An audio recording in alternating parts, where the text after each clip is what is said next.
Oiê! Voltei agora para a nossa aula de ciências do livro. Iremos estudar a água, os estados físicos da água, o ciclo da água e o tratamento da água, ok? Vamos lá. Coloquei aí as gotinhas, todas bonitinhas. A gotinha conversando com a gotinha tendo uma ideia e a gotinha abraçando a terra. Legal, né? Então vamos, prosseguindo. Isso que tá aqui é todo o conteúdo que já está. Então, iremos iniciar. A água. Aproximadamente 70% do corpo humano é formado por água. Pode-se até dizer que ele é um grande tanque de água em que estão dissolvidas várias substâncias. É nessa mistura que ocorrem as reações químicas da vida, ou seja, a combinação de substâncias transformadas em novas substâncias. Então, o nosso corpo, a maioria dele é formado por água. Parece que boiamos. Um bebê, ainda na barriga da mãe, tem 95% do seu peso de água. Numa criança recém-nascida, essa proporção passa para 80% e vai diminuindo até a vida adulta, quando pode chegar a 40%. Mesmo assim, é muita água. É verdade que a quantidade de água no corpo de um adulto varia bastante, dependendo inclusive da quantidade de gordura. Onde há mais gordura, há menos água. A água está sempre presente nos diversos órgãos e sistemas do corpo de acordo com as funções que eles desempenham: pulmões, fígado, sangue, rins, músculos, pele e osso. Podemos verificar a presença de água em nosso corpo através do suor, da saliva e da urina. Todos os animais têm água, só que a quantidade é que varia. Então, nosso corpo precisa de água. Nosso corpo já tem água, porém temos que beber bastante água para não ficar desidratado e o que tem no nosso corpo não ser eliminado todo na urina e prejudicar as funções. Então, devemos beber muita água. Na lagosta, encontramos 79%, no abacaxi, 87%, no tomate, 95%, o slide passou antes da hora, na rã, 78%, galinha, 64%, e na minhoca, 80% de seu corpo é coberto por água. Uma vida saudável está diretamente ligada à qualidade e à quantidade de água que consumimos diariamente. Todo mundo deve beber diariamente cerca de 3 litros de água. Apenas pessoas com algum problema de saúde específico, como insuficiência cardíaca, hepática ou renal crônica, podem ter restrições hídricas, ou seja, devem ingerir uma quantidade menor de líquido. Como eu falei anteriormente, devemos beber muita água para o nosso corpo reidratar, exceto pessoas que têm problemas. Por exemplo, você já viu pessoas que fazem hemodiálise? Essas pessoas que fazem hemodiálise, elas não podem beber água, porque a hemodiálise já é para fazer esse processo da ajuda que os rins não fazem. Então, eles não podem beber água, eles podem só molhar a boca, mas não podem beber água. Como um rio navegável. As moléculas de água têm grande capacidade de se deslocar rapidamente, mas a propriedade mais incrível da água é a capacidade de ligação entre os seus átomos de hidrogênio e as moléculas vizinhas. Várias substâncias não se diluem quando adicionadas à solução aquosa e, por isso, podem ser transportadas pelo organismo. Isso tudo quer dizer que a água do nosso corpo seria assim, como um rio navegável. Ela fornece um ambiente adequado para o rápido transporte e para a ação na célula de diversas moléculas indispensáveis à vida. Se você bebe água, sua pele fica mais bonita, seu intestino funciona melhor, todas as suas funções do organismo correspondem muito bem. Porém, se você não bebe água, seus rins doem, dá infecção de urina e você precisa ser hospitalizado para entrar com antibióticos. Observe o planisfério. As áreas azuis representam os mares e oceanos do nosso planeta. A água é uma substância valiosa, necessária à vida, pois sem ela nós não existiríamos. Ela é quase onipresente, ou seja, está presente em quase todos os lugares, e é um elemento composto por 2 átomos de hidrogênio e 1 de oxigênio, formando a molécula H2O. As águas apresentam em 3 estados físicos: líquido, sólido e gasoso. Ou seja, a maior parte do nosso mundo, do nosso planeta, é água. Essa água também tem uma fórmula. Ela tem átomos de hidrogênio e oxigênio. 2 de hidrogênio e o oxigênio. Ou seja, a sua molécula é H2O. E ela pode se apresentar de 3 formas: no estado líquido, no estado sólido e no estado gasoso.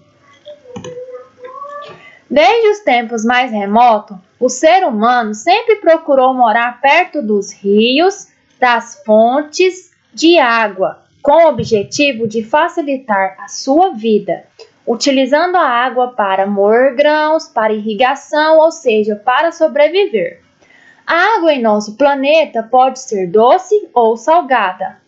A água salgada é encontrada nos oceanos com uma grande concentração de cloreto de sódio, além de outros sais minerais. Ou seja, a maioria da nossa água, ela é encontrada nos mares, né? E ela pode ser doce ou salgada.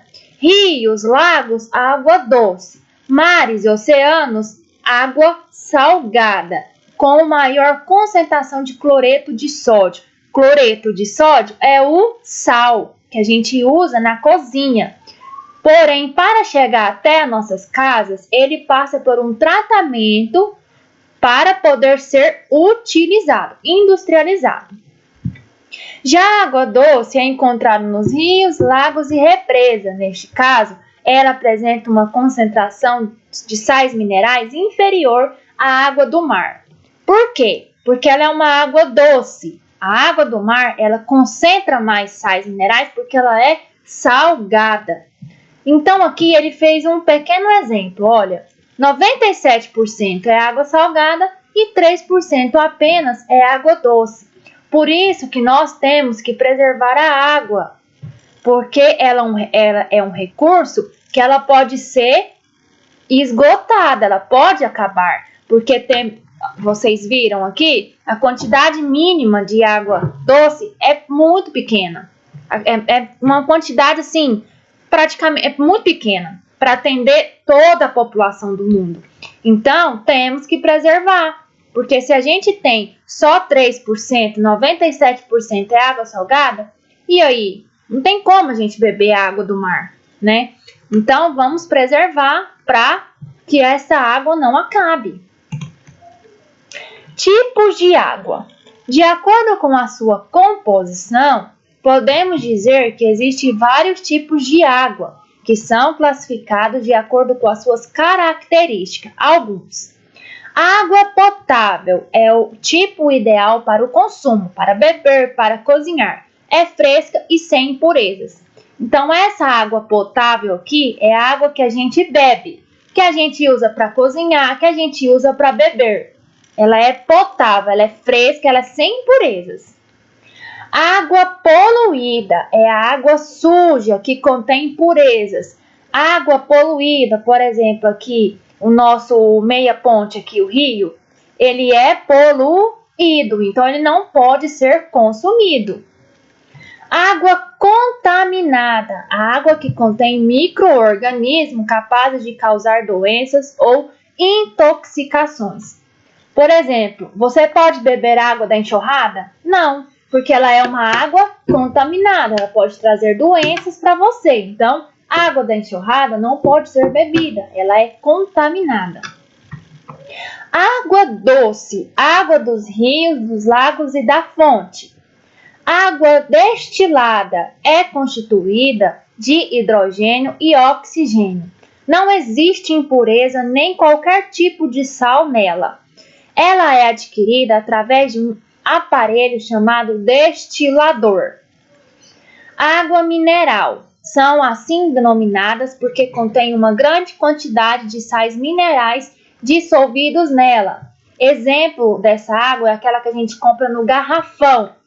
Muitas casas têm o garrafão de água que a mamãe compra, coloca o garrafão e a gente bebe essa água, é chamada de água mineral. Ou também daquelas garrafas que a gente compra no supermercado, né? Água salobra é levemente salgada e não forma espuma com sabão. Água termal tem uma temperatura elevada e encontra em fontes termais. Sabe aonde a gente encontra esse exemplo de água aqui? Caldas Novas. Lá tem uma grande riqueza em água termal. Por que ela é termal? Por que a gente chama essa água de termal? Porque ela é quente. Então, quem já foi em Caldas Novas sabe que lá essa água é quente, né? Por conta das baixas temperaturas. Os estados físicos da água. A água pode se apresentar em 3 estados: sólido, líquido ou gasoso, como falamos anteriormente. A mudança de seu estado físico deve-se às variações de temperatura e de pressão do ar. É necessário haver a mudança de temperatura da água para que ela passe de um estado físico para o outro. Esses estados físicos influenciam diretamente na oferta de água na natureza, porque de toda a água que existe no planeta, uma parte muito pequena é água potável líquida e indicada para o consumo. Outra parte, também pequena, é água potável congelada, e quase toda a água que existe no planeta é salgada. Observe o gráfico. Temos água potável líquida, apenas 0,63%, que é esse percentual aqui, ó. Água potável sólida, 2,0%. E água salgada é praticamente tudo, 97,30%. Ao nível do mar, a água se apresenta no estado sólido quando fica numa temperatura abaixo de 0 graus Celsius. Acima de 0 e abaixo de 100 graus Celsius, ela representa-se no estado líquido. E quando passa dos 100 graus Celsius, a água entra no estado gasoso. A água é considerada um solvente universal, porque propicia a formação de misturas de muitas substâncias. No estado sólido, a água apresenta forma definida. Isso ocorre porque as partículas que a formam ficam mais próximas. Então, a água ela é um solvente universal. Por quê? Porque ela pode misturar várias outras substâncias. Podemos observar tal fato em regiões polares, onde é muito comum a presença de icebergs. No estado gasoso, a água, além de não ter uma forma definida, pode ocupar espaços e volumes diferentes. Embora não possamos vê-la, a água no estado gasoso também está presente na atmosfera. A água no estado líquido não apresenta forma própria definida, e é nesta forma que encontramos a água em maior quantidade em nosso planeta. Podemos observar nos rios, nos mares e nos oceanos. É possível perceber que de toda a água que existe no planeta, a água doce corresponde a um percentual próximo a 3%. E dessa quantidade, grande parte é sólida. Portanto, a quantidade de água potável, líquida, adequada para consumo é muito pequena. Essa pequena quantidade de água doce está distribuída na superfície da unidade do ar e no solo, no subsolo, na umidade do ar, no solo, no subsolo, nos polos e nas geleiras. Aí ele apresentou para você outro gráfico agora da água doce do planeta. 0,2, água subterrânea, 14% subterrânea que está abaixo do chão, do solo. 85% está nos polos e geleiras e água da superfície 0,8. Enfim, o importante é saber a quantidade de água doce disponível para consumo para virmos e ter consciência da necessidade de cuidar desse recurso natural que é tão escasso e ao mesmo tempo tão essencial para a vida. Por que escasso? Porque as pessoas esbanjam muito, não preserva, não cuida, né? Gosta de gastar. Vai escovar os dentes? Torneira aberta. Vai tomar banho? Chuveiro lá caindo. Sem você você pode desligar o chuveiro, ensaboar o corpo para depois enxaguar. Não, as pessoas fazem tudo ao contrário. Lava a calçada todos os dias, né? Então, isso é um desperdício. E se não cuidar, ele vai acabar. Ciclo da água. O ciclo é quando ocorre uma determinada sequência de etapas pelos quais algo passa até que se repita essa fase.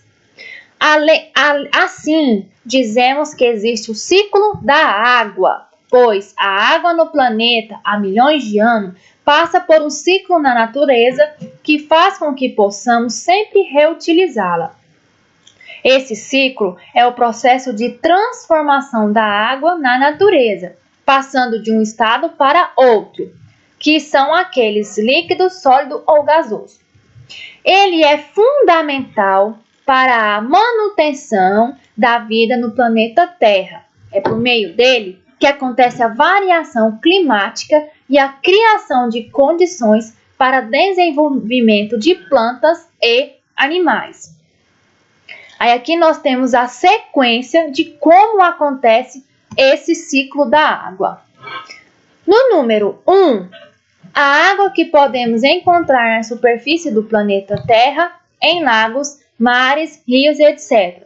Passa pela evaporação provocada pelo calor do Sol, transformada em vapor de água. Dizemos então que a água passou para o estado gasoso. Isso, eu vou falando e vocês vão acompanhando o desenho aí, tá? Como ele ficou na outra página. Pode acompanhar no livro de vocês também, tá? Isso, esse desenho está lá na página 51 do livro de vocês. Tudo que a tia tá falando aqui tá no livro de vocês, tá? Então, vocês podem acompanhar, se a foto aí não tá dando para ver direito, mas acompanhe pelo livro também.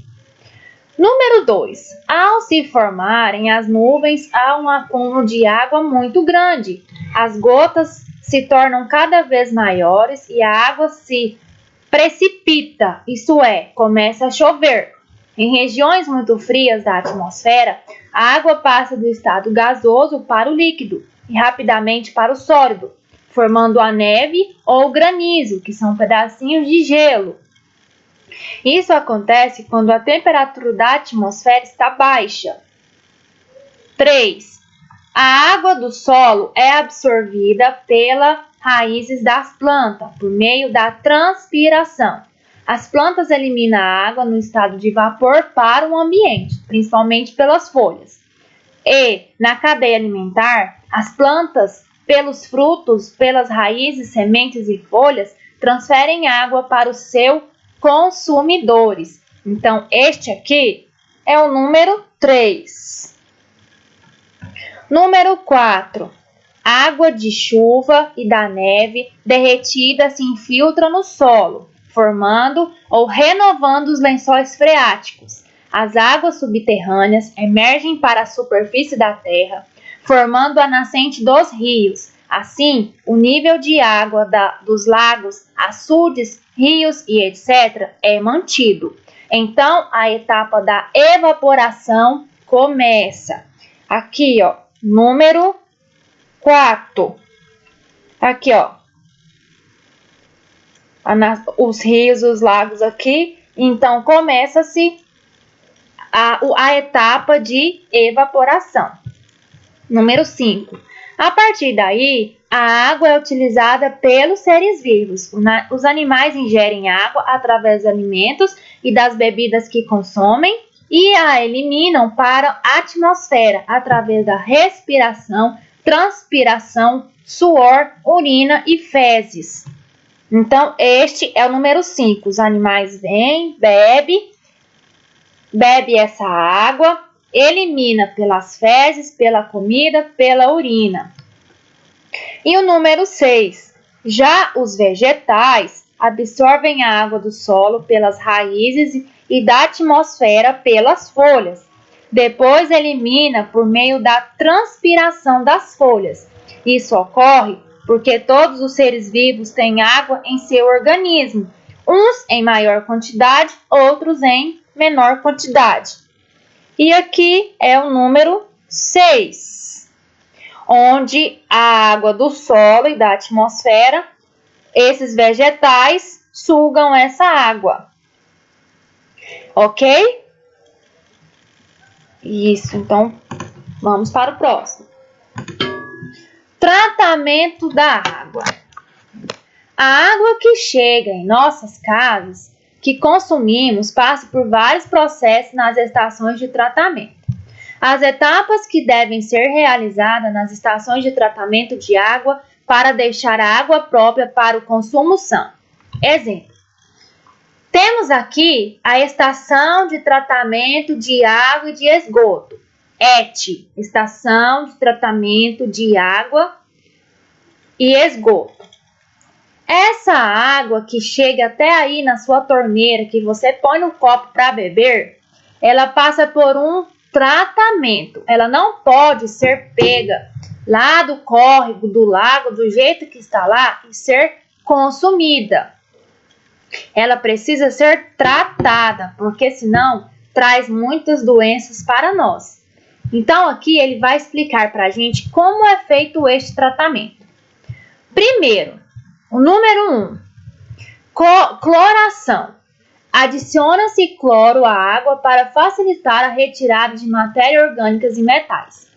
Então, nesse primeiro momento, eles vão colocar cloro para retirar tudo quanto é impureza, todo material orgânico e algum tipo de metal que possa existir nessa água.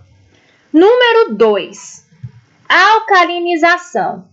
Após o cloro, a água recebe cal ou soda para ajustar a sua acidez. Podem ficar tranquilos, a gente não bebe soda, porque ainda vai passar por muita coisa até chegar na sua torneira. Então, aqui está o número 2. 1, 2 e 3 caminham todos juntos. Então, essa alcalinização é para controlar a acidez, controlar o pH dessa água.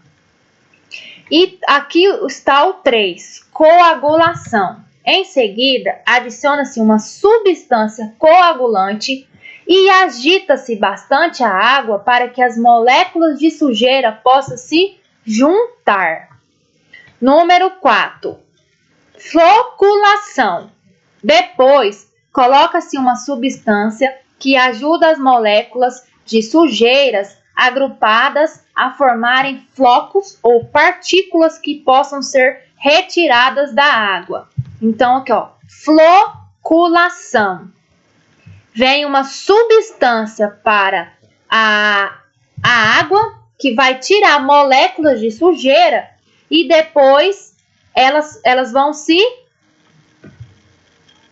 juntar em partículas. Vai formar flocos ou partículas. Este é o número 4. Eu vou continuar aqui no meu livro, na página 56, sem trocar o slide aqui, para mim ir explicando e mostrando aqui para vocês no desenho, tá? Para ficar mais fácil para entender. Então, acompanha comigo aí na página 56 do livro de ciências, exatamente.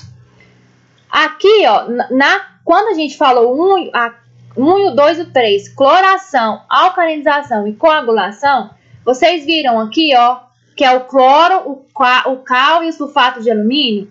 Isso tudo é colocado aqui dentro, ó, para fazer esse processo de tratamento. Número 5, que está aqui, ó, decantação. A água segue para tanques onde descansa para que os flocos de sujeiras formados na etapa anterior possam ser retirados. Então aqui formaram flocos ou partículas de água, de sujeira. Lá na número 5, esses flocos, eles vão ser retirados. Ela vai descansar para eles começarem a tirar esses flocos. Número 6, filtração. Então a água segue para os tanques que funcionam como filtros, com pedra, areia e carvão ativado que retém a sujeira que ainda ficou na água, mesmo depois de todas as etapas pelas quais ela passou. Quando chega aqui no número 6, ela vai passar por uma filtração para não correr o risco de passar alguma substância que possa ser prejudicial à nossa saúde. Então, nessa filtração, tem pedras, carvão, areia, que retém essa sujeira. Então, é feito um processo onde eles colocam pedras, areia e carvão ativado, que seriam esses pontinhos pretos aí, para puxar, para filtrar alguma impureza que tenha ficado. Número 7, 8 e 9 vão trabalhar juntos. O número 7 é a alcalinização. A água passa novamente por essa etapa para o ajuste de sua acidez para evitar corrosão ou incrustação nas tubulações. Número 8, desinfecção. Etapa que é adicionada uma quantidade de cloro para garantir que a água fique livre de micro-organismos e propriedades apropriada ao consumo. Então aqui chegou a hora dela ser desinfectada, de colocar mais cloro para garantir de uma vez que ela não vai passar nenhum micro-organismo, que ela já pode ser destinada ao consumo. E o número 9, como eu falei, caminham todos juntos, é a fluoretação. É a última etapa que se adiciona flúor para prevenir cáries. Certo? Ah, então eu não preciso escovar os meus dentes, tia Samara? Não, pelo contrário. Você precisa escovar os seus dentes sim. Aqui na número 9, essa fluoretação é apenas um preventivo. É como você estar doente e você tomar um remédio para não piorar. Ou, por exemplo, você tomar vitamina C todos os dias para não gripar. Isso é um preventivo. Então, na água também acontece isso. Eles colocam a fluoretação, que é um preventivo para evitar e prevenir as cáries. Não estou dizendo que você não precisa escovar os dentes nunca mais. Não, pelo contrário. Tem que escovar os dentes todos os dias, ok? E por aqui terminou a nossa etapa de tratamento da água. Aí essa água vem para os reservatórios e depois distribuída para a caixa de água de cada casinha, ok? Aqui já está pronta para o consumo. Apesar de que essa água ela não é muito boa para beber, precisamos de um filtro, né? Então essa água da torneira é para você lavar uma casa, é para você lavar suas roupas. Porém, quem não tem filtro, quem não tem bebedor, não tem problema, pode beber água de torneira, sem problema. Aqui em casa mesmo bebemos água de torneira, mas tem muita gente que tem bebedor, que tem filtro, né? Então esse é importante, ok? Vamos para frente? Agora a tia vai mudar. A desinfecção da água é muito importante, porque desde que passou a ser etapa obrigatória no seu tratamento, houve uma diminuição do índice de mortalidade infantil e de doenças provocadas por água contaminada. Além do consumo, utilizamos a água para higiene, lazer, geração de energia, locomoção e em inúmeras outras situações. A menininha bem bonitinha bebendo um copo de água. Você já bebeu seu copo de água hoje? Se não bebeu, vai beber, porque é muito importante beber água. Depois que esse tratamento foi obrigatório, diminuiu a infecção de crianças, né? Tinha pessoas ficando muito doentes, porque essa água não era tratada. Agora, o que vai acontecer? Depois que a gente, veja essa parte toda difícil, esse tanto de coisa, essa falação, a explicação do conteúdo, eu vou contar para vocês uma história bem interessante. Sabe de quem? A história, olha só para vocês verem. Senta que lá vem a história. Essa história é a história de uma gotinha que foi viajar. Ela vai explicar pra gente, ela vai acrescentar como que funciona o ciclo da água. Uma história bem emocionante e interessante. Então vamos lá? Juju vai viajar. Deixa só eu usar o meu poder para diminuir um pouquinho da tela. Isso, galera. Juju vivia no Lago Caramelo, junto com milhares de outras gotinhas. Como podem ver, ela é uma gota d'água super charmosinha. Olha que gracinha, Juju. Gente, estou apaixonada por essa gotinha. E vocês? Meu poder de diminuir, de ficar menorzinha, vai ter que ficar mais ainda menorzinha. Vamos ver se vai dar. Não, mais menorzinha ainda. Isso, vamos ver. Aqui. Coloco de cá. Viver no lago era divertido e Juju estava acostumada a toda aquela agitação. Sapos, peixinhos, patinhos, tinha até um burrinho chamado Nicolau, que toda tarde aparecia para conversar com ela. Olha só o Nicolau, gente, que gracinha.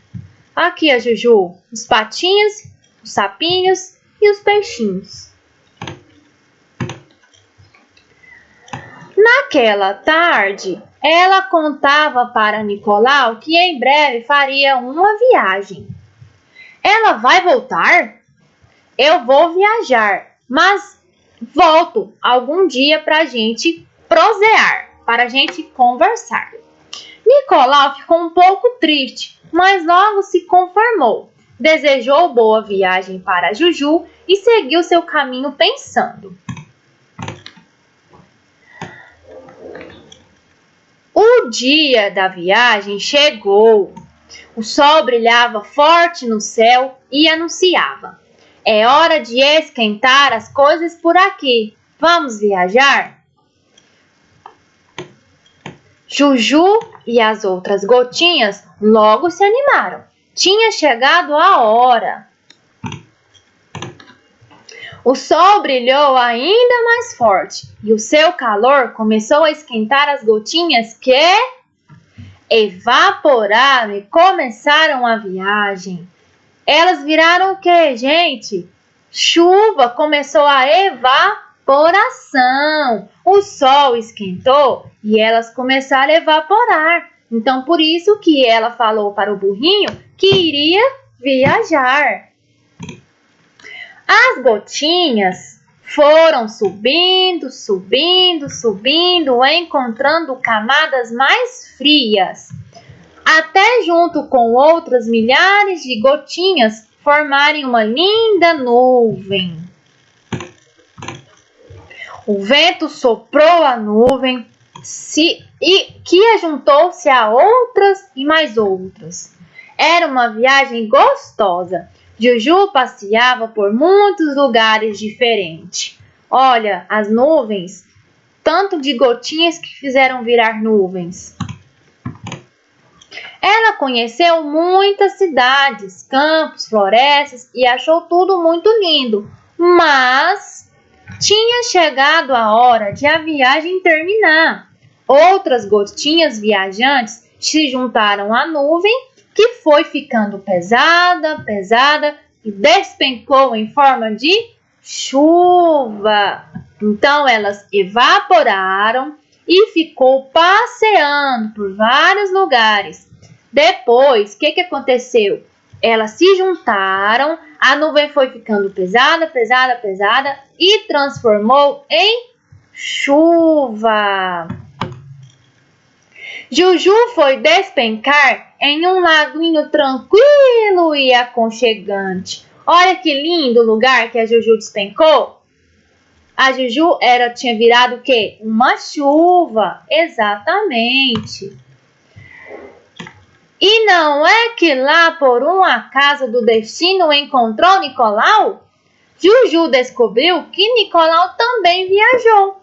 Ele foi vendido por seus donos e passeou por muitos lugares. Ela ficou muito feliz e Nicolau também. Ao mesmo tempo que ela viajou, o Nicolau também viajou, porque ele foi vendido, ele teve outro dono. Então, acabou que ele foi parar aonde a Juju caiu. Isso! Então essa foi a nossa historinha da Juju, da gotinha Juju que passeou, explicando pra gente o ciclo da água.